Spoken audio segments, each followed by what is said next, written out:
नमस्कार, मैं हूं राकेश कुमार और आप देख रहे हैं आरके न्यूज बिहार। इस वक्त मैं आपको बता दूं कि औराई प्रखंड का रतवारा बिंदवारा पूर्वी पंचायत है ये। और यहाँ भी औराई प्रखंड में भी सर्वे का काम शुरू हो चुका है। सर्वे के लिए आज आम सभा का आयोजन किया गया था। आम सभा में सारे लोग पहुंचे थे, हम भी पहुंचे। लेकिन सर लोग से हम लोग का प्रयास होता है कि आम सभा के बाद थोड़ा सा समय यदि दे देते हैं तो आम सभा में अक्सर लोग होता है कि बहुत कम बातों को समझ पाते हैं, क्योंकि इतना भीड़ होता है और सारे लोग अपने अपना सवाल रख नहीं पाते हैं। तो उन्हीं लोगों में से कुछ का सवाल ऐसा होता है जो सारे लोग का सवाल एक ही जैसा होता है। कुछ सवाल है, 4-5 सवाल हैं जो लगभग सारे लोगों पे लागू होता है। आइए हम सर से जानते हैं। सर, सबसे पहले हमारा इस आरके न्यूज में आपका बहुत बहुत स्वागत है। आपका बहुत बहुत धन्यवाद जो आप हमको जो है थोड़ा सा समय दे रहे हैं। सर, अक्सर देखा गया है कि अभी जमीनी विवाद को लेकर के जितना भी प्लॉट है उतना विवाद है सर, मानते हैं। लेकिन जमीनी विवाद को लेकर के अक्सर लोग जो जीवित हैं अभी उनके दादा या परदादा के नाम से जमीन है। और दादा और परदादा की तो बात छोड़ दीजिए, यहाँ पिताजी भी डेथ कर चुके हैं और इनका पौत्र जो है यानी वो भी लास्ट स्टेज में चल रहा है। तो उस परिस्थिति में अभी सर्वे हो रहा है। तो सर, उस परिस्थिति में जब सर्वे हो रहा है तो सर्वे के कंडीशन में कौन कौन से पेपर और अभी वंशावली की बात चल रही है, तो वंशावली किस आधार पर बनाया जाए और कैसे संभव होगा ये सर्वे? देखिए, सबसे पहले तो डॉक्यूमेंट का बात किए तो हमारी तरफ से एक फॉर्म मिला। फॉर्म आप सबको उपलब्ध करा दिया जाएगा। फॉर्म 2 होगा, फॉर्म 2, जिसमें आपको ज़मीन का सारा ब्यौरा देना है। ज़मीन आपके किसके नाम पर है, पिता का क्या नाम है, कहाँ के आप रहने वाले निवास हैं, निवास कहाँ है आपका, आपका खेसरा नंबर क्या है, खाता नंबर क्या है, रकबा कितना है, ज़मीन का टाइप क्या है। उसके बाद आपका जो आधार है, किस आधार पे आप दावा कर रहे हैं कि ज़मीन मेरा है, उसका कागज़ आप लोग उपलब्ध कराना पड़ेगा। जैसे केवाला हो गया, खतियान हो गया, विल डीड होता है, किसी को पर्चा मिला हुआ है, बहुत तरह का ज़मीन होता है। वो सारा चीज़ का हमें वो एक प्रूफ चाहिए होगा। एक कॉपी हमें 2 कॉपी में चाहिए होगा ये सारा चीज़। एक कॉपी हम ले लेंगे और एक कॉपी हमारे अमीन द्वारा साइन करके दे दिया जाएगा आपको रिसीविंग के तौर पर कि हाँ, आपने जमा कर दिया है हमारे पास। उसके बाद खतियान पे आते हैं, तो खतियान में होता है कि दादा परदादा जैसा आप बोल रहे हैं, तो उसका एक बंटवारा का एक पेपर लगेगा। बंटवारा आपको 100 रुपये का स्टाम्प पे रजिस्ट्री ऑफिस में करा लेना है। उस बंटवारा शेड्यूल बनाकर बंटवारा कर लेना है। उसके साथ आप एक आपसी सहमति होता है कि जैसे 2 भाई हैं तो दोनों सहमत हों कि हाँ, ये ज़मीन जो उनके हक में गया है तो उनको मतलब उससे हमें कोई दिक्कत नहीं है। ऐसे ही दोनों भाई एक सहमति बनवा लेंगे। उसका एफिडेविट में चाहिए होगा वो चीज़। और उसके बाद से वंशावली पे, जैसे वंशावली चाहिए होगा। वंशावली 3 एक फॉर्मेट हमारे डीएलआरएस के वेबसाइट पर भी उपलब्ध है।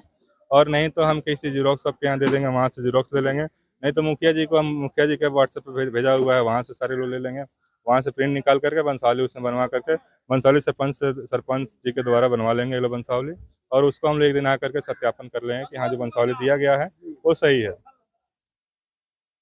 अब सवाल आता है कि सर, जैसे कि हमारे परदादा के नाम से जमीन रहा हो, ठीक, हमारे परदादा के नाम से जमीन है, लेकिन दादा परदादा और दादा चले गए, पिताजी हैं, ठीक।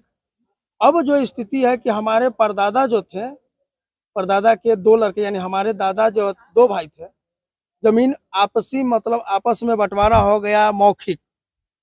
यदि 5 एकड़ जमीन है तो 2.5-2.5 एकड़ जमीन बंटवारा हो गया। लोग अपना आराम से जोत कोड़ रहा है, वो उसको अपने कब्जा में लेकर के, किसी तरह का विवाद नहीं है। उसमें से एक भाई का संपत्ति लगभग 0 हो गया, यानी बेचते बेचते बेच दिया। लेकिन अभी जब आ रही है तो अब संपत्ति का जब बंटवारा हो रहा था, जमीन तो परदादा के नाम से था, तो दोनों भाई में बंटवारा हो गया। दादाजी के दोनों भाई में एक दादा जो थे हमारे और एक दादा जो दादाजी के भाई थे, उनका जो है वंशज जो है पूरा बेच दिया, 0 हो गया है। हम किसी तरह से हमारे दादा पिताजी बचा के रखे जमीन। अब जब आपसी सहमति की बात आती है तो परदादा के नाम से जमीन है, तो उनके जो भी वंशज है सबकी सहमति जरूरी होगी विथ पेपर। उनके जो वंशज है उनका। हाँ, नहीं, परदादा के जो वंशज है 2 हमारे दादा हो गए, तो एक दादा जो है यानी एक हमारे पिताजी के चाचा जो है जमीन बेच दिए पूरा, बेच दिए पूरा। चाहे जैसे भी बेचे बेच दिए। हमारे पिताजी जमीन को बचा के रखे हुए हैं। अब यहाँ सर्वे शुरू हो गया है। अब सर्वे में कह रहे हैं कि वंशावली की जरूरत होगी, तो वो तो बेच दिए, जमीन परदादा के नाम से है, हमारे पिताजी के नाम से तो है नहीं। अब वो अगला व्यक्ति दावा कर रहा है कि जमीन हम, तब आपसी समझौता आपसी बंटवारा करने के लिए उसका सिग्नेचर होना जरूरी है। रहेगा उसका अब वो सिग्नेचर करने के लिए कह रहा है कि हम बचा हुआ संपत्ति को बांटो तब सिग्नेचर करेंगे। क्या इसमें क्या हो सकता है? देखिए विवाद का एक केस ही बन जाएगा। इसमें सुनवाई करेंगे, सुनवाई करके क्या क्या हकीकत क्या है उस आधार पे हम लोग डिसीजन लेंगे इसके बारे में। इसमें डिसीजन अब हम तैयार बैठे हुए हैं कि हम अपने परदादा के नाम की जितनी जमीन आपने बेची है सारे का वाला कॉपी हम आपको हाँ, देने के कॉपी लिए दीजिए तैयार तो हैं। हाँ, तो क्या फिर भी जो है बचे हुए संपत्ति में से उसका हक बनता है क्या? देखिए आप हमें कॉपी दीजिएगा, हर एक चीज़ देखेंगे। हम वंशावली इसलिए तो माँग रहे हैं, वंशावली के आधार पे एक बँटवारा होगा कि हाँ, जो बँटवारा किए हैं वो हम भी चेक करेंगे कि हाँ, सही किए हैं या गलत किए हुए हैं। तो वो हम देखेंगे, हाँ, कॉपी एक मिल जाएगा हमें, या फिर अगर वैसा रहा तो हम लोग निकलवाएँगे भी, अगर वैसा कुछ रहा तो। तो उससे हम लोग चेक करेंगे, कोई मिलान करके हम लोग करेंगे। अगर कॉपी अवेलेबल हम करवा देते हैं कि ये हमारे परदादा की जमीन थी जिसको आपके पिताजी या फिर आपने बेच दिया, अब जो है क्या संभव है उसमें? बचे हुए जमीन में जो अगर अभी बंटवारा होता है तो उसका हिस्सा बनता है। देखिए, बँटवारा का तो पेपर हमें चाहिए और बिना बँटवारे पेपर के हम करेंगे नहीं। तो साइन तो आप लोगों को वैसे कराना पड़ेगा उसके लिए उनसे। और वो तो अभी करेगा कि अभी अब बचे हुए जमीन में से आधा जब तक नहीं दोगे तब तो तक अब साइन नहीं उसके करेंगे। अब आपसी में हम क्या उसमें डिसीजन ले सकते हैं? अब किसी के फैमिली में प्रॉब्लम चले उसमें क्या डिसीजन? फैमिली का प्रॉब्लम नहीं सर, ये सर्वे का प्रॉब्लम है कि मौखिक तौर पर जो है हम पेपर अवेलेबल करवा रहे हैं कि आपने अपने परदादा की जमीन बेची है, उसका हम कॉपी दे रहे हैं कि आपने अभी तक इतनी जमीन बेच दी। जो जमीन बेची जाती है जिसकी रजिस्ट्री होती है वहाँ पे भी एक पार्टीशन डीड मांगा जाता है। मौखिक वहाँ पे नहीं हुआ होगा, जो कुछ हुआ होगा एक पेपर पे हुआ होगा। हाँ, ये जमीन इनके हिस्से में आई है तो ये जमीन ये अपना बेचना चाह रहे हैं। वो सारी डिटेल निकलवा सकते हैं तो ठीक है, नहीं तो हम लोग कोशिश करेंगे निकलवाने के लिए, क्योंकि ऐसे तो नहीं होगा, मौखिक तो कुछ नहीं होगा।